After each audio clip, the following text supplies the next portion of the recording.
Pria itu mengambil kotoran sapi. Setelah mencium baunya, dia langsung senang. Lalu dia menutupi tubuhnya dengan kotoran sapi, berusaha menutupi bau di tubuhnya. Kemudian dia merangkak maju dengan hati-hati. Kepala suku memberi sinyal untuk berhenti. Mereka diam di tempat. Bahkan meski semut bergerak di tangannya, dia akan langsung memakannya. Karena di depan mereka ada kawanan hewan buas. Dan itu juga merupakan harapan mereka untuk makanan di musim dingin. Di bawah perintah pemimpin, mereka harus mengatasi ketakutannya dan bergegas menuju kawanan hewan buas. Mereka melemparkan tombak ke arah kawanan hewan buas. Dalam kepanikan, sejumlah besar hewan buas jatuh dari tebing. Beberapa hewan pintar mulai berlarian. Bahkan ada yang langsung berbalik menghadap manusia. Ia menyerang pemuda itu. Dan pemuda itu adalah anak dari pemimpin. Pemimpin ingin menyelamatkannya. Tapi dia masih gagal. Meskipun dia berhasil menyerang hewan itu, tapi anaknya juga terlempar dari tebing. Orang-orang berlari ke tepi tebing, berusaha menyelamatkan pemuda yang tergantung di udara. Pemuda itu menggenggam batu dengan kuat. Tapi batu itu pecah karena kekuatannya. Dan ayah hanya bisa melihat putranya yang jatuh dari tebing.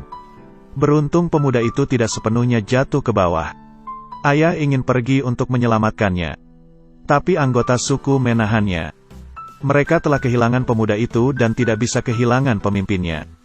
Belum lagi sekelompok besar orang menunggu mereka di rumah. Mereka membersihkan medan perang. Dan makanan ini cukup bagi mereka untuk bertahan di musim dingin. Ayah berteriak di tepi tebing. Mungkin dia tidak akan menyangka bahwa anaknya masih hidup. Besoknya ayah mengadakan pemakaman untuk anaknya.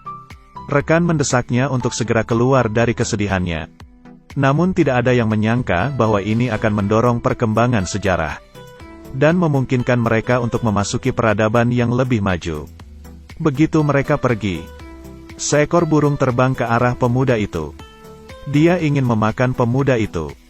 Hasilnya pemuda itu bangun. Melihat situasi yang tidak baik, pemuda itu berteriak dengan putus asa. Tapi tidak mendapatkan tanggapan apapun. Dia menyeret kakinya yang terluka dan mulai memanjat selangkah demi selangkah. Namun tembok batu sangat rapuh. Dia tidak bisa menemukan pijakan. Hanya bisa menggunakan tangannya untuk memegang batu. Dia digantung di ketinggian ratusan meter. Saat itu cuaca mulai berubah. Hujan turun dalam sekejap. Dan ngarai di bawah juga mulai dipenuhi air hujan. Dan kekuatan fisik pemuda itu sudah sangat terkuras. Saat hujan semakin deras, dia akhirnya memutuskan untuk melompat ke bawah. Ketika bangun lagi, dia telah keluar dari bahaya. Dan kakinya mengalami cedera. Sepertinya kakinya patah. Dia memanggil ayahnya dan meminta bantuan. Tapi tidak ada yang menjawabnya. Dia hanya bisa menyeret kakinya yang terluka. Berjuang untuk pergi ke sisi rawa. Dia harus mengisi kembali kekuatannya. Jadi dia meminum air itu. Lalu dia melepas sepatunya. Dan kakinya terluka sangat parah. Jadi dia menggunakan batu untuk memperbaiki kakinya. Lalu dia menggertakkan giginya. Setelah itu dia mengikat cabang di kakinya. Kemudian dia datang ke medan perang sebelumnya. Tapi dia melihat batu nisannya sendiri. Yang berarti sukunya berpikir dia telah mati. Dia tidak bisa menahannya lagi. Dia menendang batu nisan itu dan berteriak dengan putus asa. Tapi segera setelah dia tenang lagi, dia menemukan bahwa dia telah menjadi sasaran serigala. Demi keselamatannya, dia hanya bisa menyeret kakinya yang terluka untuk kabur. Lalu dia beristirahat di atas pohon dengan gemetar. Dia sangat membutuhkan makanan. Tapi setelah lama mencari, dia hanya menemukan katalpa kecil. Dia mencoba bermain dengan kawanan serigala. Tapi sebelum dia bisa bereaksi, serigala lapar segera ingin menerkamnya. Mereka tidak mau melewatkan makan besar ini. Pemuda itu berlari dengan putus asa. Ketika akan naik pohon, dia digigit oleh serigala dan diseret ke bawah. Dalam keputusasaan, dia mengeluarkan belati dan mengayunkannya secara acak. Lalu dia berhasil naik ke atas pohon. Kawanan serigala menunggunya sepanjang malam. Dan akhirnya pemuda itu tertidur karena lelah. Saat matahari terbit lagi, serigala telah menghilang. Hanya ada serigala yang terluka. Pemuda itu menyatukan belati dan tongkat, lalu mendekati serigala dengan hati-hati. Tapi ketika dia mendekati serigala yang lemah, dia masih memiliki simpati. Pada akhirnya dia memutuskan untuk menyelamatkan serigala itu. Dia membawa serigala ke sungai. Dengan hati-hati membersihkan lukanya. Lalu membawanya ke tempat yang aman untuk beristirahat. Ketika dia bangun, dia menemukan bahwa serigala itu sedang menatapnya. Lalu dia pergi untuk mengumpulkan tumbuhan. Saat pemuda itu membuat obat, serigala itu menjulurkan lidahnya dan menunjukkan gigi tajamnya. Pemuda itu tidak mundur, tapi mendekat secara perlahan, lalu menghiburnya dengan nada lembut. Serigala sepertinya tahu bahwa pemuda itu tidak akan menyakitinya. Jadi ia meminum air dari pemuda itu. Ini adalah pertama kalinya ia menerima perawatan. Tapi krisis belum terselesaikan. Pemuda itu harus kembali ke sukunya secepat mungkin. Tapi dia tidak tega meninggalkan serigala itu. Dia menemukan beberapa serangga untuk memberi makan serigala. Tapi serigala tidak puas. Hari ini pemuda itu pergi untuk membunuh kelinci. Dan akhirnya dia bisa makan kelinci. Tapi aromanya menarik perhatian serigala. Ia merangkak perlahan. Tiba-tiba pemuda itu menunjukkan hukum rimba. Dia segera memakan daging mentah untuk menyatakan statusnya. Hanya dengan cara ini dia bisa menjinakkan serigala itu. Lalu dia mengebor batang kayu untuk membuat api. Dan serigala itu terlihat menyedihkan. Ia mengingatkan pemuda itu untuk tidak memakan semuanya. Ketika melihat itu, pemuda itu segera memberinya sisa makanannya. Dia ingin mendekati serigala lagi. Tapi serigala masih menolak. Dan mereka hanya duduk di bawah bintang-bintang. Pemuda itu berkata bahwa dia merindukan rumahnya. Tapi dia harus belajar hidup mandiri. Dan tiba-tiba dia menemukan bahwa dia telah belajar banyak hal. Kakinya akhirnya sembuh dan dia bersiap untuk pulang. Dia ingin mengucapkan selamat tinggal pada serigala. Setelah bertahan di krisis untuk waktu yang lama, dia berterima kasih pada serigala karena selalu menemaninya. Tapi begitu dia meninggalkan serigala, serigala mengikutinya secara diam-diam. Dia hanya bisa terus berjalan. Tapi serigala sepertinya tidak mau berpisah dengannya. Lalu ia tiba-tiba berlari maju. Pemuda itu menghampirinya dan menemukan beberapa babi hutan di kaki gunung. Serigala tiba-tiba berlari. Dan pemuda itu melihat babi hutan berlari ke arahnya.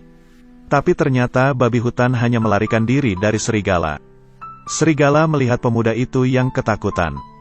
Lalu pemuda itu segera menemukan alasan. Tapi serigala jelas tidak mempercayai omong kosongnya. Lalu mereka kembali ke hutan bersama. Mendengar peluit dari pemuda itu, serigala segera menghampirinya. Serigala mungkin bisa menjadi hewan peliharaan. Pemuda itu menamainya Alpa. Dan mereka mulai bekerja sama untuk bertahan hidup. Alpa menangkap mangsanya. Dan pemuda itu akan memasaknya. Jika mangsanya kuat, pemuda itu akan membantunya. Persahabatan mereka juga tumbuh. Saat di malam hari, Alpa akan selalu menjaga pemuda itu. Lalu di pagi hari, ia akan membangunkan pemuda itu dengan bulunya yang lembut. Lalu mereka pergi ke danau. Pemuda itu ingin memandikan Alpa. Jadi dia langsung melempar Alpa ke danau. Setelah itu Alpa melihat ikan kecil. Lalu dia langsung menangkapnya. Sejak itu keduanya bergantung satu sama lain. Saat suhu berangsur-angsur turun, tempat itu segera tertutup salju. Dan kerjasama di antara keduanya menjadi semakin terampil. Malam itu seekor serigala berjalan ke arah mereka. Pemuda itu mengeluarkan tombaknya yang panjang. Dan Alpa mengambil inisiatif untuk mendekati serigala itu. Tampaknya Alpa juga merindukan rumahnya. Jadi pemuda itu berinisiatif untuk membiarkan Alpa pergi. Dia tidak bisa menghentikan Alpa yang ingin kembali ke grupnya sendiri. Sejak saat itu dia akan selalu memikirkan hari-harinya bersama Alpa. Besoknya dia berjalan sendirian. Namun tanpa sengaja jatuh ke danau. Dia hanyut oleh arus. Dia berusaha untuk menghancurkan es. Tiba-tiba sebuah suara muncul. Ternyata Alpa telah kembali. Ia melompat sangat tinggi, mencoba untuk menyelamatkan pemuda itu. Tapi tidak berhasil.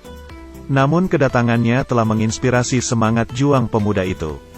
Dia menggunakan belati untuk menghancurkan es di depannya.